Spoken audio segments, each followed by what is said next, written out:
क्या आपने कभी सुना है कि ब्रह्मांड के स्वामी महादेव ने किसी साधारण मनुष्य को माँ कहकर संबोधित किया हो? एक ऐसी महिला भक्त जिसने अपनी सुंदरता को राक्षसी रूप में बदलने की प्रार्थना की ताकि वह केवल अपने आराध्य की भक्ति कर सके। आखिर क्यों पुनीतावती को अपने हाथों के बल चलकर कैलाश की दुर्गम चढ़ाई करनी पड़ी? वीडियो के अंत तक बने रहना, क्योंकि शिव और उनकी इस माँ का मिलन आपकी आंखों में आंसू ला देगा। इस अलौकिक गाथा की शुरुआत होती है करैक्कल नगर के एक धनी व्यापारी के घर, जहाँ पुनीतावती का जन्म हुआ। अपार धन, वैभव और सुंदरता के बीच पली बढ़ी पुनीतावती का मन संसार में नहीं बल्कि हर पल महादेव के स्मरण में रमा रहता था। उनके जीवन की एक घटना ने उनकी दिव्यता को पूरी दुनिया के सामने ला खड़ा किया। एक बार पुनीतावती ने एक भूखे साधु को अपने हिस्से का एक आम भेंट कर दिया। बाद में जब उनके पति ने वही आम मांगा तो पुनीतावती संकट में पड़ गईं। उन्होंने सच्चे मन से महादेव को पुकारा और चमत्कार देखिए, शिव की कृपा से उनके हाथों में साक्षात एक दिव्य आम प्रकट हो गया।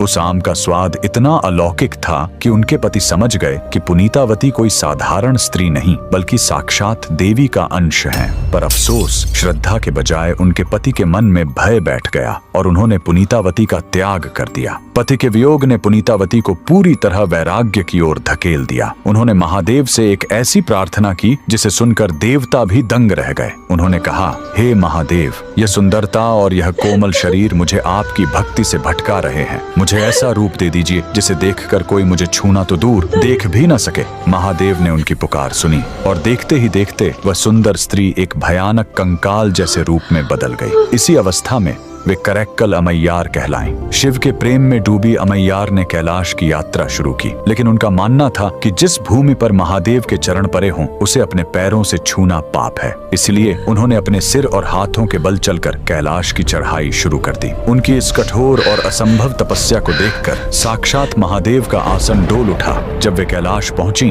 तो स्वयं भगवान शिव ने मुस्कुराते हुए उन्हें अम्मा कहकर पुकारा। ब्रह्मांड के पिता को अम्मा कहते सुन पुनीतावती भाव विभोर हो उठी और उन्होंने महादेव को अप्पा यानी पिता कहकर संबोधित किया। महादेव उनकी भक्ति से इतने प्रसन्न हुए कि उन्होंने उनके लिए नटराज रूप में तांडव नृत्य किया। अमैयार ने न केवल उस नृत्य के दर्शन किए बल्कि उनके मुख से निकले भक्ति गीत मुत्था तिरुपाधिकम आज भी शिव भक्तों की आत्मा को तृप्त करते हैं। तो बोलिए, उस परम भक्त और उनके आराध्य के सम्मान में हर हर महादेव।